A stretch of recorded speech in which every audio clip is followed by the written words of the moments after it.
आपके बुक का है, a current carrying wire will be in shape of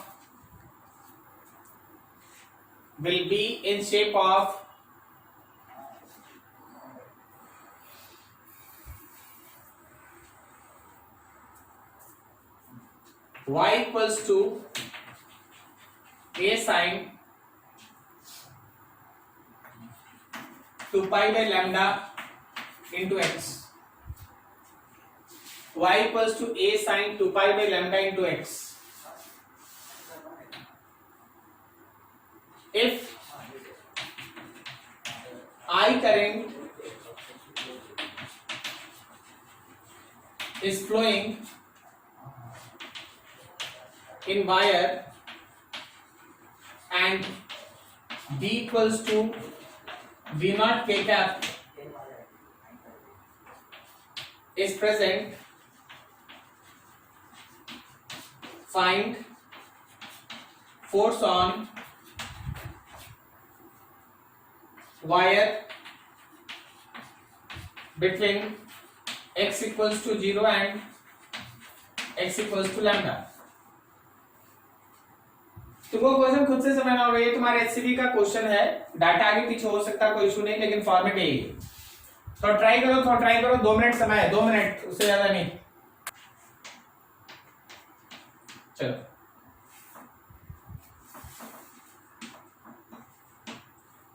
ये एक्स एक्सिस भाई, ये वाई एक्सिस।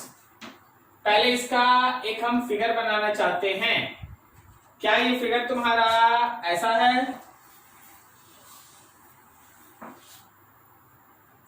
बोलो जी। Yes sir. करंट इसमें ऐसे चल रहा है। अब देखो ये जेड एक्सिस है बाहर, तो क्वेश्चन बोला कि बी फील्ड जो बी नॉट जेड कैप है, तो हम तुमको डॉट से दिखा देते हैं। डॉट मतलब समझ गया ना, बाहर। Yes sir. अब तुमसे बोला गया है x इक्वल्स टू 0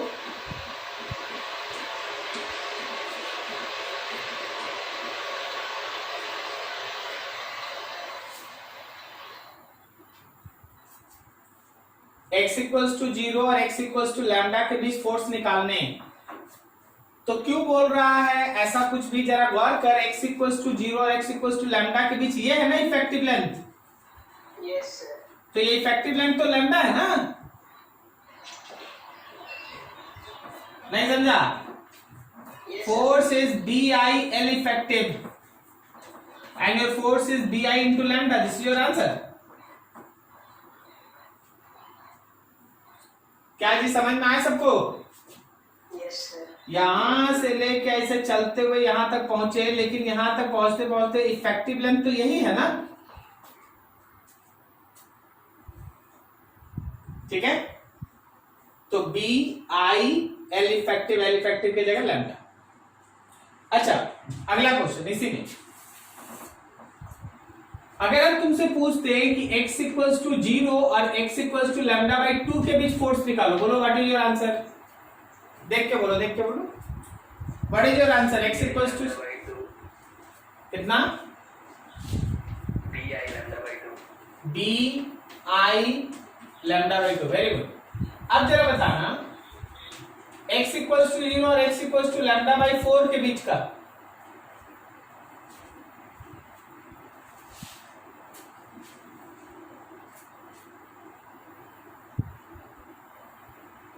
बोलो बोलो।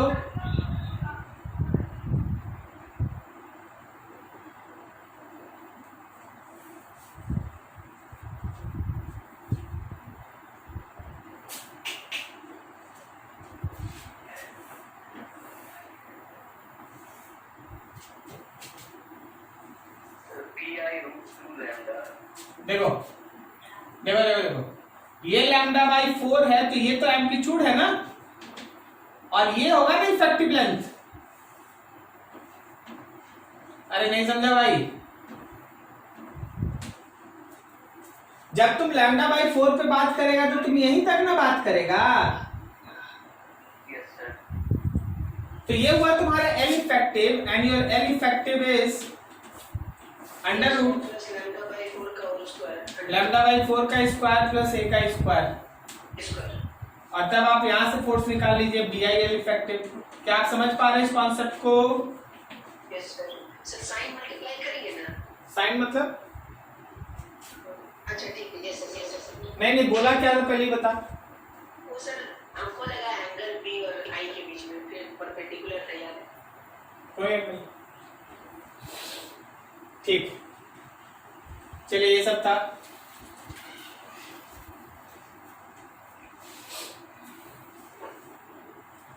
आगे हम लोग डिस्कस करेंगे टॉर्क के बारे में। कोई भी करंट कैरिंग लूप को अगर आप मैग्नेटिक फील्ड में रख देते हैं तो it experience a torque. We have to discuss about that.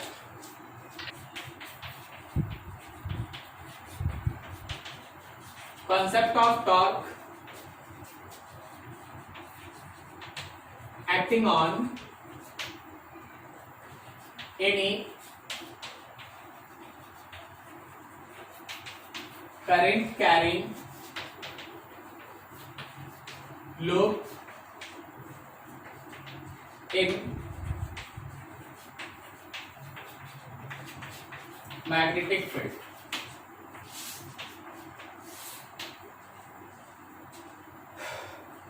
Suppose तुम्हारे पास ये कोई एक रेक्टेंगुलर करंट कैरिंग लूप है। करंट इस डायरेक्शन में घूम रहा है।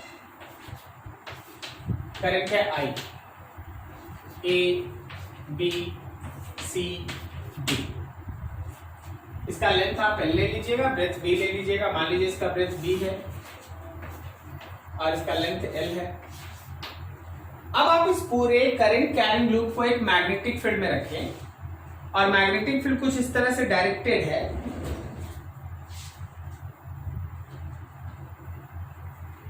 हाँ, आप इसको एक मैग्नेटिक फील्ड में रखे हैं। मैग्नेटिक फील्ड कुछ इस तरह से डायरेक्टेड है कि वो मैग्नेटिक फील्ड प्लेन के साथ अल्फा एंगल फॉर्म करता है। प्लेन के साथ अल्फा एंगल बनाता है। यहां भी अल्फा, ये भी अल्फा, लेकिन यहां तो वो परपेंडिकुलर होगा ना, कोई दिक्कत नहीं ना? क्या आप ये फिगर समझ पा रहे हैं? Yes sir. ठीक है, तो मान लो जैसे हम लोगों के पास लूप ऐसा है, उधर से एक मैग्नेटिक फील्ड है, तो लूप का 4 अलग अलग एजेस प्लेन के साथ अल्फा अल्फा और 2 पर्टिकुलर एज के ऊपर 90। क्या तुमको समझ में आ रहा हो फिगर? चलिए ठीक, आप इस मैग्नेटिक फील्ड को आप बी लेके चलिए, एज यूजुअल बी। अब अपना काम यह है कि हर मैग्नेटिक फील्ड, करंट, इन सबको ध्यान में रख के हर फेस पे लगने वाले फोर्स को लिखना। ठीक है,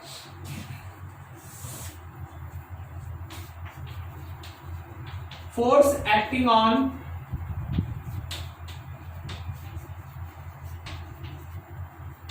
ऑन एजेस ऑफ लूप। सबसे पहले आप फोर्स ए बी पे लीजिए, तो B I L. B field है, करंट है आई और लेंथ है इसका एल। फिर आप फोर्स बी सी पे लीजिए, तो आंसर है B I B sine alpha. गौर करो, बी आई, बी मतलब इसका लेंथ और एंगल बन रहा है अल्फा, तो साइन अल्फा। फिर आप यही काम सी डी पे करें, तो फिर से आपको मिलेगा बी आई एल। और फिर से यही काम आप डी ए पे करें, तो फिर से आपको मिलेगा B I B sine alpha. क्या सही है? अब चल भाई डायरेक्शन बता, डायरेक्शन बता। इस पे जो फोर्स लग रहा है वो किधर है? बोर्ड के अंदर है, बाहर है, किधर है? ऊपर। ऊपर मतलब ऊपर कि बाहर? अच्छा, इसमें क्या? हाँ, तो बोर्ड के बाहर ना है, ये बी फील्ड है और करंट नीचे है, तो पा मारा बाहर, बाहर, आउटवर्ड। चलो बताओ, इस एज पे फोर्स किधर लग रहा है? डाउनवर्ड। Very good, downward. इस पे बताओ फोर्स किधर लग रहा है? Inside, inward. इस पे बताओ किधर लग रहा है? अपवर्ड, चलो दिखा देते हैं। ये प्रिफर्ड करंट नीचे तो पाम बाहर, ये प्रिफर्ड करंट अंदर तो पाम नीचे भाई, पाम नीचे। This is force acting on BC. ये प्रिफर्ड करंट ऊपर तो फोर्स अंदर, यहां फोर्स बाहर। This is force AB, this is force CD, और यहां पे फोर्स ऊपर, दिस इज फोर्स डीए। अब देखने वाला बात है कि आप जरा फोर्स बीसी को और फोर्स डीए को देखिए, फोर्स बीसी को और फोर्स डीए को देखिए। देखिए यहां पर दोनों का मैग्नीट्यूड बराबर, दोनों का डायरेक्शन अपोजिट, और दोनों का लाइन ऑफ एक्शन भी एकदम मेल खाता है। समझ में आया? Yes sir. अब अगर आप अपने कॉपी को ऊपर से और नीचे से खींचिएगा तो क्या वो घूमने लगेगा? नहीं सर। नहीं। तो देख, जो हम लाइन लिख रहे हैं उसका मतलब समझना। Since force BC and force DA have same magnitude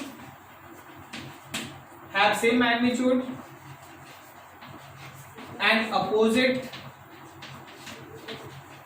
direction, and their line of action coincide. So they does not creates torque. They does not create torque. Force BC और फोर्स DA का line of action coincide करता है, equal magnitude है, opposite direction है, तो कोई torque create नहीं करेगा। तो टॉर्क कौन क्रिएट करेगा? जो बाकी दो बचा उसको देखो, AB और CD। फोर्स AB और CD है तो इक्वल वैल्यू का, दोनों का डायरेक्शन अपोजिट है, लेकिन उनका लाइन ऑफ एक्शन कोइंसाइड नहीं कर रहा। एक यहां काम कर रहा है तो एक यहां काम कर रहा है, दोनों के बीच एक गैप है। करेक्ट है? Yes sir. ठीक है, तो याद रखना कि फोर्स जो AB पे लगा एंड फोर्स जो CD पे लगा have equal magnitude and opposite direction and does not coincide, so they creates torque of couple. वो कपल का टॉर्क बनाएगा, मतलब दो फोर्सेस का मिलके कपल का टॉर्क बनाएगा। कोई बता सकता है टॉर्क ऑफ ए कपल का मैग्नीट्यूड कितना होता है? 2 times फोर्स का। So torque of a couple is magnitude of either force, कोई भी एक फोर्स का मैग्नीट्यूड ले लेना, मल्टीप्लाइड विद r परपेंडिकुलर, उनके लाइन ऑफ एक्शन के बीच का जो परपेंडिकुलर डिस्टेंस होगा उससे मल्टीप्लाई कर देना। अब जरा सुनना समझना, हम इस कॉइल को ऐसे पकड़ के ऐसे खड़ा कर दिए, मतलब अभी बोर्ड पर था, बोर्ड के हम ऐसे कर दिए, तो जरा गौर करना क्या ये फोर्स, सोचना, हम दिखाते हैं। मान लो ये मोबाइल, अभी देखिए यहां पे फोर्स बाहर लग रहा है, यस सर। और ये वाला फोर्स अंदर लग रहा है, ऐसे लग रहा है, ऐसे ये वाला बाहर जा रहा है, ये वाला अंदर आ रहा है। करेक्ट? अब अगर हम ये वाला जो बाहर जा रहा था उसको अगर हम ऐसे उठा के दिखाएंगे तो ये ऊपर दिखेगा, यस सर। और पकड़ के, और ये वाला नीचे दिखेगा, यस सर। तो ये ऊपर दिखेगा, ये नीचे दिखेगा, और ये बीच में ऐसे स्लांटेड दिखेगा, लाइक दैट।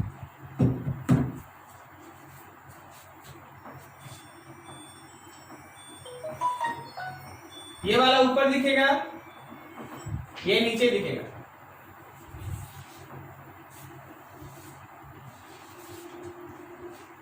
ये लेंथ था b, यहां बीच में था अल्फा।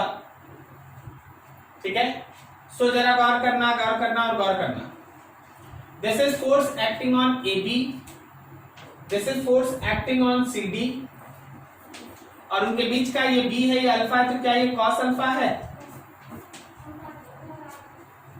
फिगर समझ में आ रहा? Yes sir.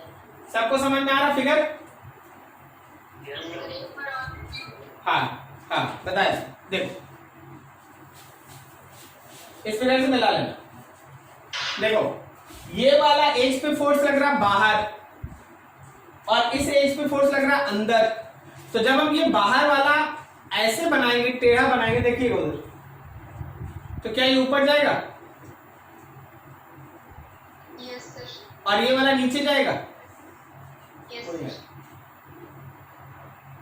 Yes sir. अब देखो जब हम इसका टॉर्क लिखें तो दो में से किसी भी एक फोर्स का मैग्नीट्यूड ले लो, तो BIL हो गया। दोनों में से कोई भी एक मैग्नीट्यूड लीजिएगा, BIL। और उनके बीच का परपेंडिकुलर डिस्टेंस क्या B का कॉस अल्फा है? Yes sir. B cos alpha.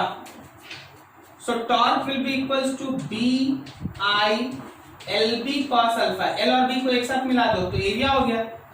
Then torque will be equals to BI A cos alpha. BI A cos alpha. But अगर हमारे कॉइल में n नंबर ऑफ टर्न्स है, एक टर्न नहीं, alpha लिखना चाहिए था, हम थीटा लिख रहे हैं। हमारे कॉइल में एक टर्न नहीं n टर्न्स है, अगर n टर्न्स है तो ये काम n बार रिपीट होगा।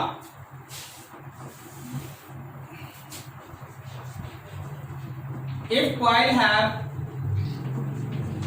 n number of turns, अगर कॉइल के पास n नंबर ऑफ टर्न्स है, then your torque is equals to BI NA cos alpha, then your torque will be equals to BI NA cos alpha.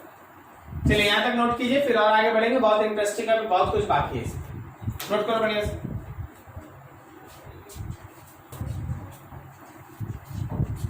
हाँ तो ध्यान रखना कि जो हमारे टॉर्क का इक्वेशन है वो है BI NA cos अल्फा। अभी इस टॉर्क के इस इक्वेशन में बहुत सारा मॉडिफिकेशन बाकी है, लेकिन एक टॉपिक उसके पहले हमको पढ़ाना पड़ेगा, that is called magnetic dipole moment. Magnetic moment of any current carrying loop, वो हम लोग थोड़ा देर हो सकता है नेक्स्ट क्लास पढ़े, उसके बाद हमको इसमें ऐड करना पड़ेगा, तब तक आप ध्यान से समझिए। तो आप जो इसमें टर्म यूज करते हैं, बस उस टर्म का मीनिंग याद रखना। बी तो अपना बी फील्ड है, A equals to area of loop,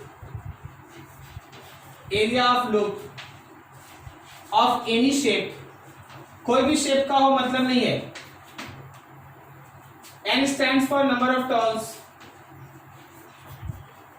जो आपका नंबर ऑफ टर्न्स है उसको लेके चलना। I is current and B is B field. अब जरा ध्यान देना है अल्फा पे, अल्फा के लिए थोड़ा काम। अल्फा क्या है? This is the angle between B field and plane of loop.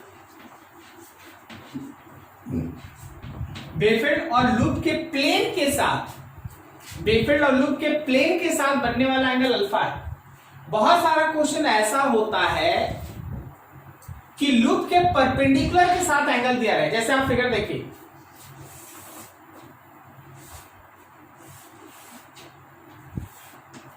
आप लूप के प्लेन के साथ अल्फा बना रहे हैं, लेकिन अगर हम लूप के परपेंडिकुलर का बात करें, परपेंडिकुलर के डायरेक्शन में एरिया वेक्टर होता है, तो अगर यहां पे लूप के प्लेन के साथ अल्फा है तो क्या परपेंडिकुलर के साथ 90 माइनस अल्फा होगा? नहीं समझे? फिर से सुनो, अगर कोई लाइन लूप के प्लेन के साथ 30 बनाता है, लूप के प्लेन के साथ एंगल जो बन रहा है वो 30 डिग्री है, तो प्लेन के परपेंडिकुलर के साथ कितना एंगल होगा?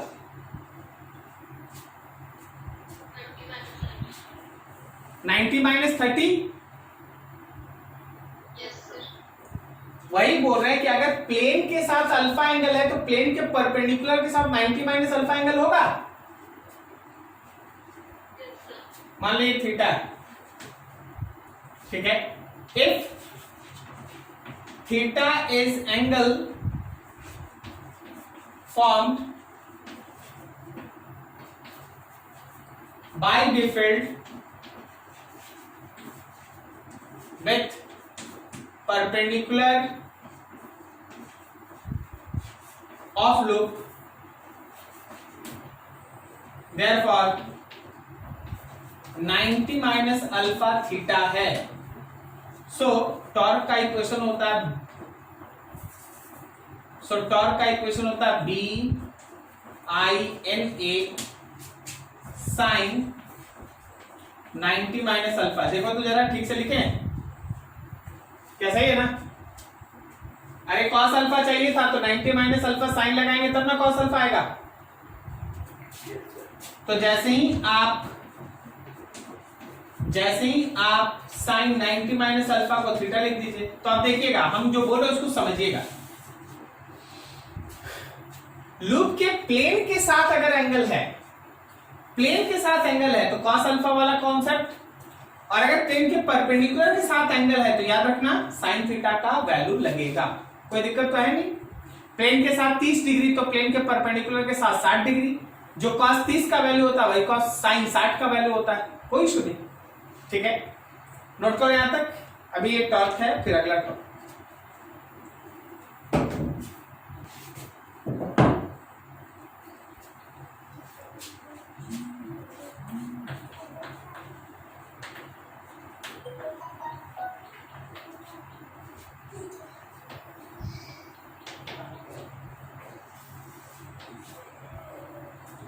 बायट-सवार्ट लॉ। देखिए इस लॉ का कॉन्सेप्ट क्या है। By using this law we can write a small magnetic field induction, a small magnetic field induction at any point due to current element। एकदम बढ़िया से शांतिपूर्वक दिमाग शांत करके समझिए। बायट-सवार्ट लॉ एक ऐसा लॉ आप पढ़ रहे हैं जिसके मदद से कोई करंट एलिमेंट किसको कहते हैं? जब आप करंट को एक स्मॉल डिस्टेंस से मल्टीप्लाई कर दें तो उसको आप करंट एलिमेंट कहते हैं। जब आप करंट को एक स्मॉल डिस्प्लेसमेंट, एक स्मॉल लेंथ से मल्टीप्लाई कर देते हैं तो आईडीएल करके क्वांटिटी बनता है, that is called current element. Current element एक वेक्टर है जिसका मैग्नीट्यूड IL होगा और उसका डायरेक्शन हमेशा करंट के डायरेक्शन में होगा अलोंग द कंडक्टर। मतलब करंट के डायरेक्शन में अलोंग द कंडक्टर आपको करंट एलिमेंट मिलता है। अब फिर से सुनिए, कोई भी स्मॉल करंट एलिमेंट की वजह से किसी पॉइंट पे कितना small magnetic field induction exist कर रहा है उसको बताने का तरीका बायट-सवार्ट लॉ के अंदर है। तो बायट-सवार्ट लॉ एक ऐसा पर्टिकुलर लॉ है जो स्मॉल करंट एलिमेंट का किसी पॉइंट पे मैग्नेटिक फील्ड इंडक्शन बताता है, और फिर हम लोगों को इसी के एप्लीकेशन से बड़ा बड़ा current carrying conductor, current carrying loop का मैग्नेटिक फील्ड इंडक्शन निकालना है। ठीक है, अब आप इसको फिगर वाइज देखिए और समझिए। मान लीजिए हम लोग के पास एक इस शेप का एक कंडक्टर, और इस शेप के कंडक्टर में करंट I मूव कर रहा है ऐसे। अब हम चाहते हैं कि यहां पे कोई एक पॉइंट है P, वहां पे मैग्नेटिक फील्ड इंडक्शन लिखना। तो आप क्या करेंगे, इसमें एक करंट एलिमेंट सेलेक्ट किए। देखो ये रहा करंट एलिमेंट। इस करंट एलिमेंट का वैल्यू हो गया I.dl। अब आप यहां से इस पॉइंट को मिला दें, that is distance is R। IDL और R वेक्टर के बीच का एंगल है थीटा। IDL और R वेक्टर के बीच का एंगल है थीटा। तो बायट-सवार्ट लॉ तुमको क्या बताता है? अकॉर्डिंग टू बायट-सवार्ट लॉ, जो भी स्मॉल करंट एलिमेंट की वजह से मैग्नेटिक फील्ड इंडक्शन है that is proportional with I dl sin theta by r square. dB is proportional with I dl sin theta by r square. I dl मतलब current element, sin theta का मतलब ये theta है और r square मतलब ये distance है, ठीक है। I dl sin theta by r square. अब यहाँ पे देखना, जैसे ही आप प्रोपोर्शनैलिटी को हटाते हैं या कांस्टेंट की तरह आता है mu naught by 4 pi I dl sin theta by r square. Very very important, कोई भी करंट कैरिंग वायर, कोई भी करंट कैरिंग कंडक्टर जो मैग्नेटिक फील्ड इंडक्शन क्रिएट करेगा, उन सब का डेरिवेशन इसी रास्ते से जाता है। हर जगह हम लोग एक एलिमेंट्री सेक्शन लेंगे, उसका एक स्मॉल करंट एलिमेंट लेके स्मॉल बी फील्ड लिखेंगे और फिर उसको इंटीग्रेट करेंगे। जब आप इस कैलकुलेशन को देख ही रहे हैं तो आपके लिए कांस्टेंट की तरह है mu naught by 4 pi.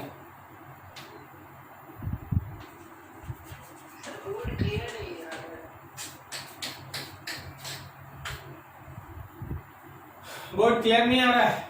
Yes sir, हो गया, क्लियर हो गया सर। पहले बोल देता, अपने से क्लियर हो जाता। वेयर देखना, mu naught is absolute permeability, absolute permeability, और इस म्यू नॉट का वैल्यू होता है 4 pi into 10 to the power -7। Unit होता है टेस्ला मीटर एम्पियर इनवर्स। अब जरा गौर करना, म्यू नॉट बाई 4 पाई आपको हर जगह जरूरत पड़ेगा, म्यू नॉट बाई 4 पाई। तो देखिए इसमें 4 पाई 4 पाई से डिवाइड करें 10 पावर -7 आएगा। तो बाकी याद रखना कि ये एसआई यूनिट में सब वैल्यू पुट करना है। म्यू नॉट बाई 4 पाई के जगह पे कितना लेना है? 10 टू द पावर -7। तो उस समय बाकी सारा क्वांटिटी किस में होना चाहिए? एसआई यूनिट में, मतलब डिस्टेंस मीटर में होना चाहिए, करंट एम्पियर में होना चाहिए, फोर्स न्यूटन में आना चाहिए, बिफिल्ड टेस्ला में होना चाहिए। क्लियर है? तो ऐसा चीज चलता है। तो हमारे पास mu naught by 4 pi 10 power -7, but in CGS unit, अगर आप सीजीएस यूनिट जाते हैं तो म्यू नॉट बाई 4 पाई का वैल्यू होता है 1। सीजीएस यूनिट में म्यू नॉट बाई 4 पाई का वैल्यू होता है 1। ठीक है, आओ यहां समझो ध्यान से। सो जो भी स्मॉल मैग्नेटिक फील्ड है that is mu naught by 4 पाई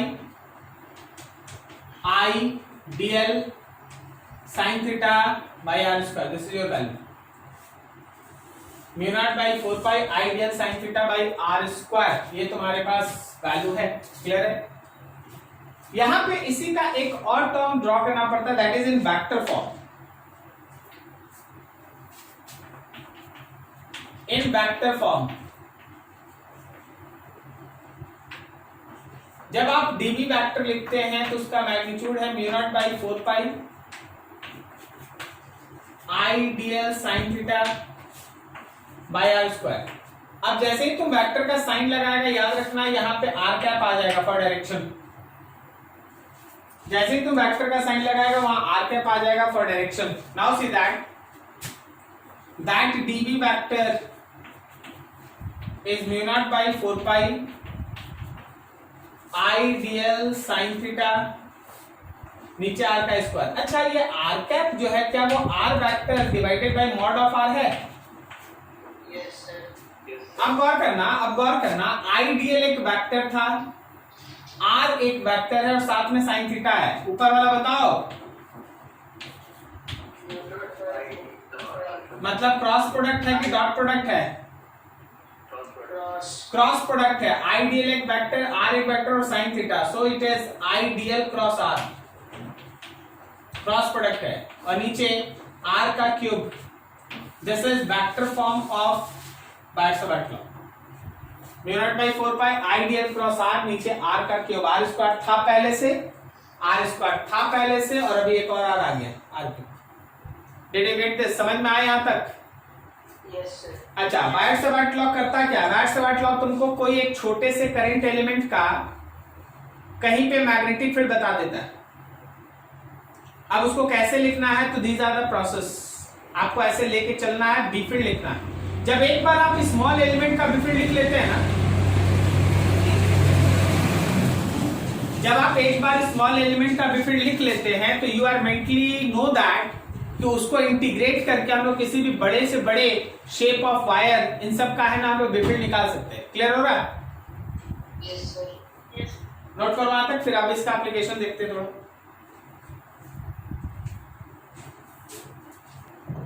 एक छोटा सा क्वेश्चन देते हैं, फिर उसका डायरेक्शन दिखाते। पहले क्वेश्चन, ये एक्चुअली क्वेश्चन आया हुआ है, ये एक्स एक्सिस है, ये वाई एक्सिस है। यहां पे एक छोटा सा कंडक्टर है,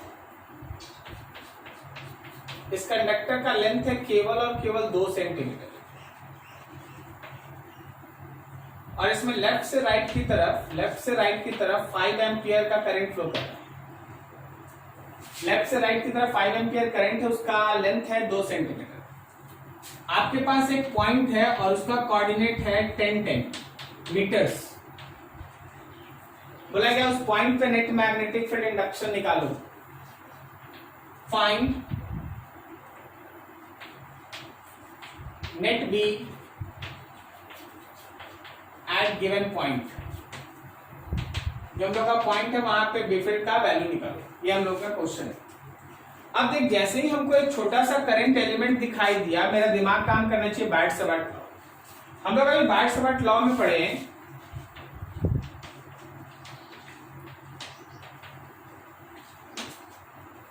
कि जो भी हमारा स्मॉल बी फील्ड होता है that is equals to mu naught by 4 pi ideal cross R by R का क्यूब। तो क्या हम लोग यहां लिख सकते हैं 10 to the power -7। देखते चलना। आइडियल वेक्टर क्या है? तो 5 into 2 सेंटीमीटर -2, और वेक्टर लिखना है तो आई कैप भी तो लगाना होगा। Yes sir. Cross product position vector 10 आई कैप 10 जे कैप, सही है। Yes sir.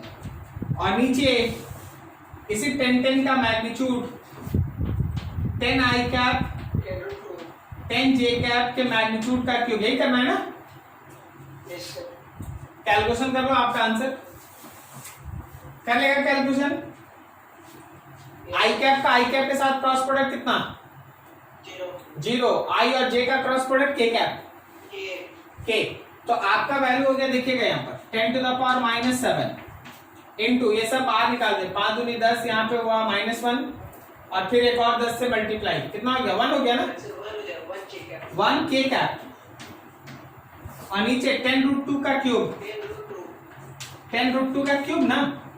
Yes sir. 10√2 का क्यूब, दिस इज योर आंसर। क्या आप समझ में आया सबको कैलकुलेशन वहां? Yes sir. ठीक है। अब देखो इसका डायरेक्शन, हम तो बोल चुके हैं पूरा मैग्नेटिज्म का मतलब डायरेक्शन। आखिर ये बी फील्ड का डायरेक्शन क्या है?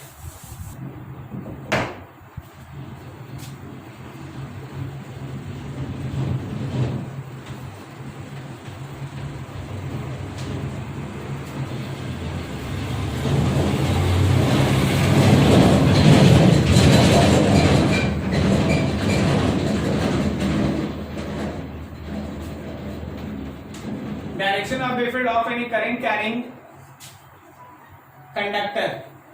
कोई भी करंट कैरिंग कंडक्टर के बी फील्ड का डायरेक्शन क्या होगा वो देखो। सबसे पहला चीज हम लोग अभी लिख चुके थे कि d B vector is equals to mu naught by 4 pi I D L और cross R by magnitude of vector R का क्यूब। तो एक बात तो तय है ना कि जो मेरा डीबी वेक्टर है वो आइडियल और क्रॉस आर वेक्टर के साथ सेम डायरेक्शन में होगा।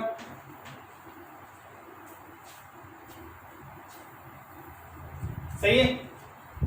आप आइडियल क्रॉस आर का जो डायरेक्शन निकालिएगा बी फील्ड का वही डायरेक्शन होगा। पहला चीज ये। दूसरा हम जो तुमको दिखा रहे हैं वो सुनो। Use right hand rule. अब ये राइट हैंड रूल में क्या करना है? अपने राइट हैंड में करंट कैरिंग कंडक्टर को होल्ड करना है, पकड़ना है। अपने राइट हैंड में करंट कैरिंग कंडक्टर को होल्ड करना है, पकड़ना है, और ऐसे पकड़ना है कि थंब का डायरेक्शन करंट के डायरेक्शन में रहे। ऐसे पकड़ना है कि थंब का डायरेक्शन करंट के डायरेक्शन में रहे। तो जो direction curling motion of fingers के ऊपर टेंजेंट होगा, मतलब मेरा फिंगर घूमेगा ना, तो उस सर्कल में जब टेंजेंट आप ड्रॉ कीजिएगा वही बी फील्ड का डायरेक्शन होगा। मतलब सुनो,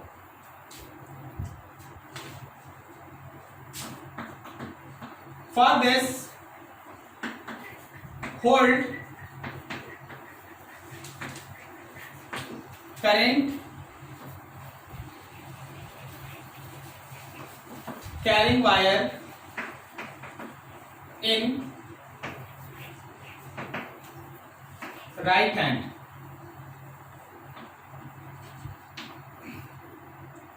thumb will be in direction of current. Thumb will be in direction of current. Then tangent, then tangent at any point on curling motion of other fingers gives direction of different, gives direction of different। जैसे देखो, मान लो ये मेरा wire है, इसमें current ऊपर जा रहा है, तो जब हम इसको राइट हैंड में होल्ड करेंगे तो मेरा सारा फिंगर्स ऐसे रहेगा, थंब होगा ऊपर, तो मेरा सारा फिंगर्स ऐसे घूमेगा ना। Yes sir. सही जा रहा है? तो देख, अगर कोई तुमसे पूछे यहाँ बी फील्ड का डायरेक्शन, तो अंदर है बोर्ड के अंदर, यहाँ फील्ड का डायरेक्शन लेफ्ट, यहाँ फील्ड का डायरेक्शन बोर्ड के बाहर, यहाँ फील्ड का डायरेक्शन राइट। समझ में आ रहा है क्या? Yes sir. तो कभी भी आपको करना क्या होगा ना, कंडक्टर को राइट हैंड में पकड़ना होगा, तुम्हारे कंडक्टर को राइट हैंड में पकड़ना पड़ेगा, और इस तरह से पकड़ना होगा कि थंब जो है वो करंट के डायरेक्शन में हो। तो जो बाकी सारा फिंगर्स है उसका जो कर्लिंग मोशन होता है उस पर आप टेंजेंट बनाओ, वो आपको बी फील्ड का डायरेक्शन देगा। जैसे हम एक तो अच्छा फिगर बना के आपको दिखाते हैं, जरा देखिए, यहीं पे एक स्टार्ट करते हैं।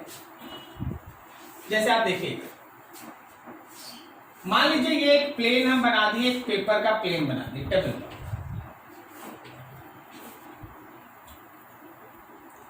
और इस पूरे टेबल से एक वायर है जो ऐसे पार करता है। इस वायर में करंट है I, ठीक है। अब ये टेबल टॉप है, तो आप यहां पे डायरेक्शन देख लीजिए और समझ लीजिए। मान लीजिए ये ईस्ट है, तो ये नॉर्थ है ना, ये अप है ना, क्या आप समझ पा रहे हैं? Yes sir. ईस्ट है, नॉर्थ है, ईस्ट और नॉर्थ प्लेन में है, अप ऊपर है, करंट है, अपवर्ड करंट है। अब करना क्या है, तो अब इसको आप ऐसे होल्ड करेंगे, तो जो तुम्हारा बाकी फिंगर्स है क्या वो इस प्लेन में ऐसे घूमेगा?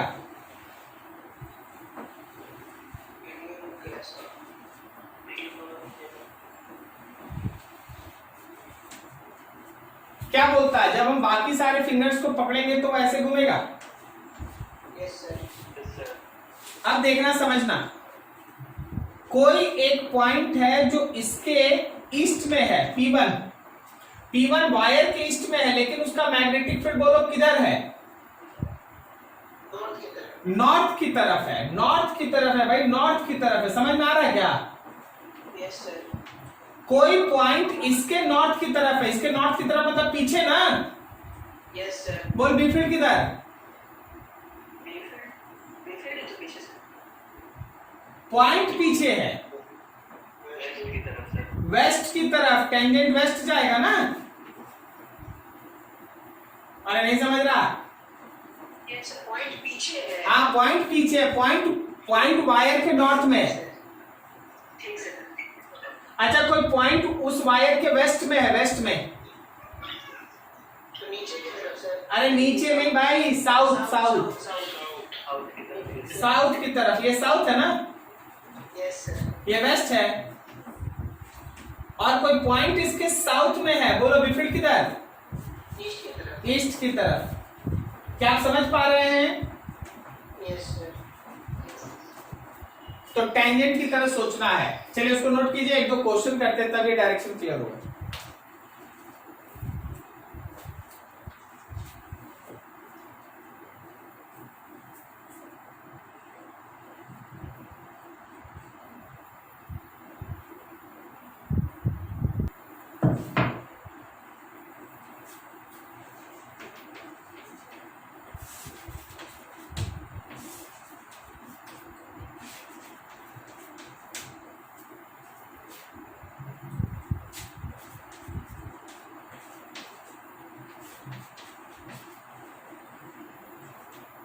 चलो देखो, ये एक वायर है, करंट है आई, हॉरिजॉन्टल वायर है और इसका डायरेक्शन है ईस्ट की तरफ। अब तुम सोचते जाना, पॉइंट इज सिचुएटेड और उसका डिफरेंट का डायरेक्शन। पॉइंट कहां है? Point is situated just above wire, wire के थोड़ा ऊपर। कोई आपको बताएगा उसका विपरीत का डायरेक्शन?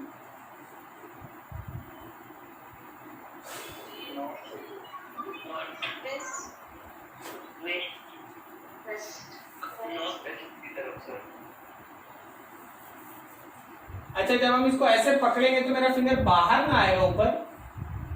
Yes sir. बाहर मतलब साउथ ना?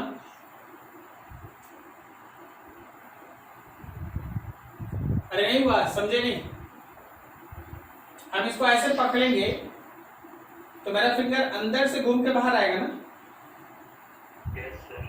तो अंदर से घूम के बाहर आएगा तो ऊपर वाला टेंजेंट इधर आएगा ना? अरे बोलो ना हाँ या नहीं, नहीं समझा? Yes sir. तो बोल हाँ। साउथ होगा सर। हाँ होगा सब।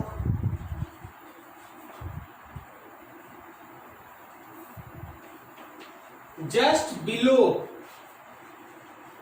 वायर। नॉर्थ हो जाएगा। अब देखो यहाँ अंदर जा रहा है ना? North. Yes sir. North.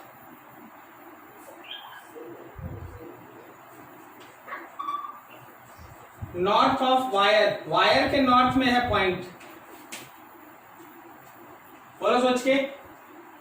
Sir up up up और south of wire. Down. Top. चलिए बताइए किस किस को नहीं समझ में आया? सर हमको नहीं आया। हाँ तो इमेजिन कर भाई, ये 3 डायमेंशन है, फर्स्ट डे बता चुके हैं। प्रॉब्लम ये है कि ऑनलाइन ठीक।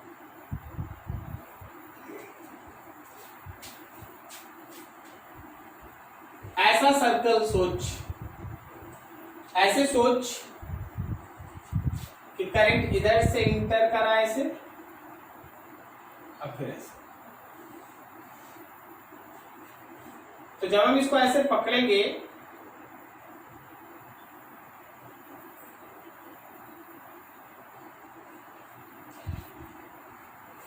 देखो फिगर कैसे बनता है। जब हम इसको ऐसे पकड़ेंगे तो मेरा फिंगर ऐसे घूमेगा ना, इधर नीचे जाएगा, उधर से ऊपर आएगा। क्या बोलता है? इधर नीचे जाएगा, उधर बाहर आएगा। तो ऐसा फिगर बनाएंगे। अब just above the wire, just above the wire ये पॉइंट है। तो बता यहाँ पे टेंजेंट बोर्ड के बाहर आ रहा है कि अंदर जा रहा है? बाहर का मतलब कौन है यहाँ, साउथ है ना, ये है ना आउट, समझा, साउथ। अब अगला है जस्ट बिलो वायर, मतलब ये वाला यहाँ पे टेंजेंट अंदर जा रहा है कि बाहर आ रहा है, अंदर जा रहा है, तो ये है ना in, north. North of wire, wire के नॉर्थ में कौन सा पॉइंट है, ये वाला है या लेफ्ट वाला है, ये वाला है या ये वाला, कौन है नॉर्थ, ये वाला अंदर है ना, अंदर मतलब नॉर्थ ना, तो बताइए टेंजेंट ऊपर ड्रॉ करेगा,